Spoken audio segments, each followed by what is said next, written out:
Friends, आप सबका स्वागत है हमारे यूट्यूब चैनल यूनिक स्टडीज में। आज के इस वीडियो में हम साइंस के बोर्ड एग्जाम में 2025 में पूछे गए सारे एमसीक्यू को हल करेंगे, जो कि हमारे बोर्ड एग्जाम के लिए बहुत ही महत्वपूर्ण है। यह सेट 824 CO का है। चलिए वीडियो को स्टार्ट करते हैं टाइम न वेस्ट करते हुए।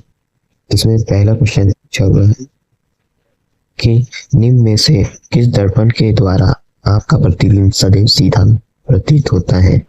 इसका सही आंसर ऑप्शन डी होगा। चलिए दूसरा क्वेश्चन में पूछा है, यह सबसे इम्पोर्टेंट क्वेश्चन है जो बहुत ही घुमा के पूछा हुआ है। चित्र में दो सर्व समप्रिज्यों पर श्वेत प्रकाश की किरण आपतित होती है, संयोजी से निर्गत प्रकाश की किरण होगी। इसका सही आंसर श्वेत होगा। यहाँ से श्वेत प्रकाश जाएगा तो सातों रंग आएंगे बाहर, सातों रंग जब इस प्रिज्म से टकराएंगे तो बाहर फिर से श्वेत प्रकाश आएगा, इसलिए इसका सही आंसर ए होगा, श्वेत प्रकाश। चलिए तीसरा क्वेश्चन है, उत्तल लेंस के f तथा 2f के बीच स्थित किसी वस्तु का प्रतिबिंब बनता है, तो इसका सही आंसर ऑप्शन डी होगा, वास्तविक, बड़ा तथा उल्टा। ऑप्शन डी एकदम सही। चलिए नेक्स्ट क्वेश्चन देखते हैं। चौथा क्वेश्चन में पूछा हुआ है, इस दृष्टि दोष के निवारण में द्विफोकसीय लेंस का उपयोग होता है, तो इसका सही आंसर सही होगा, दृष्टि चरा दृष्टि दोष। चलिए दूसरा क्वेश्चन है कि कॉलम एक्स में दिए गए भौतिक राशियों के मात्रकों को सुमेलन कॉलम वाई में दिए गए भौतिक राशियों से सही विकल्प चुनिए। इसका सही विकल्प होगा ऑप्शन ए। पांचवा क्वेश्चन हो गया। छठवां क्वेश्चन है न्यूमेरिकल है, 110 वॉट का विद्युत बल्ब 220 वोल्ट के विद्युत स्रोत से जुड़े जाने पर विद्युत बल्ब में धारा प्रवाहित होती है, तो हमें फॉर्मूला P बराबर होता है VI, I बराबर हो जाएगा P/V, ठीक है। I बराबर P/V हो जाएगा, I बराबर P/V। इसमें सही आंसर हो जाएगा ऑप्शन बी। चलिए नेक्स्ट क्वेश्चन देखते हैं। किसी धारावाही लंबी परिनालिका के भीतर चुंबकीय क्षेत्र होता है, इसका सही आंसर ऑप्शन बी हो जाएगा।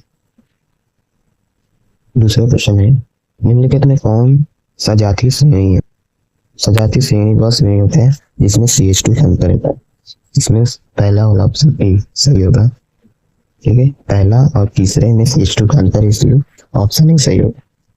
चलिए नेक्स्ट क्वेश्चन में है पूछा, एथेनॉल में क्रियात्मक समूह है, तो इसका सही आंसर OH होगा। चलिए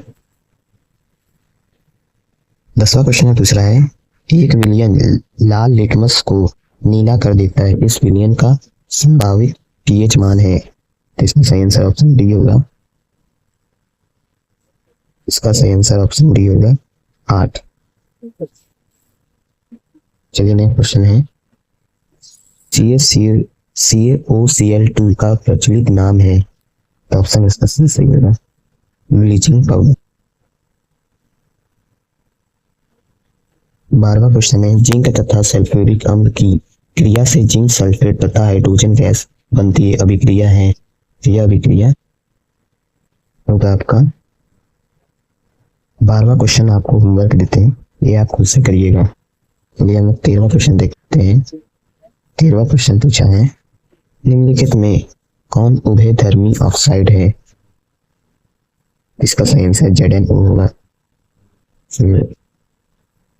14वां क्वेश्चन पूछ रहा है, निम्न में कौन जल एवं खनिज के संवहन के लिए उत्तरदायी है? इसका सही आंसर जाइलम होगा।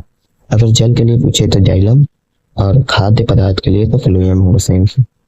इसमें जल के लिए पूछा है तो इसलिए इसका सही आंसर जल होगा, जो कि बहुत ही इंपॉर्टेंट क्वेश्चन है।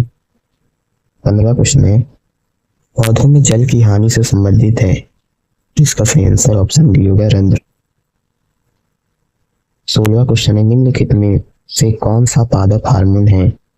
इसका ऑप्शन सी सही होगा, साइटोकाइनिन। 17वां क्वेश्चन में पूछ रहा है, गुलाब के पौधे को उगाने के लिए निम्न में से कौन सी विधि उपयोगी है? इसमें ऑप्शन ए सही होगा, पाइक प्रवर्धन। 18वां क्वेश्चन है, निम्नलिखित में से कौन मानव में उत्सर्जन तंत्र का भाग नहीं है। इसका सही आंसर ऑप्शन डी होगा, न्यूरॉन। 19वां क्वेश्चन है, निम्नलिखित में कौन सा जीन प्रारूप शुद्ध गोल बीजों को प्रकट करता है? तो इसका सही आंसर ऑप्शन डी होगा, RR। 20वां क्वेश्चन है, निम्नलिखित में से कौन गैर जैव निम्नीकरणों योग्य पदार्थ है? ऑप्शन इसमें डी होगा, प्लास्टिक की थैलियां। ऑप्शन करेक्ट होगा। यहाँ पे एमसीक्यू सारे हो गए। अगर आपको इसका पार्ट बी का सोल्यूशन चाहिए तो कमेंट में जरूर कमेंट करिएगा, जिससे हमें पता चलेगा कि आपको पार्ट बी की सोल्यूशन चाहिए, तो हम उस पर भी वीडियो बना देंगे। तो ये पार्ट बी के सारे क्वेश्चन हैं, जिस पे हम वीडियो बहुत ही जल्द बनाएंगे अगर आप कमेंट करते हैं तो। Thank you. अगर आपको ये वीडियो अच्छा लगा हो लाइक शेयर कमेंट जरूर करिएगा।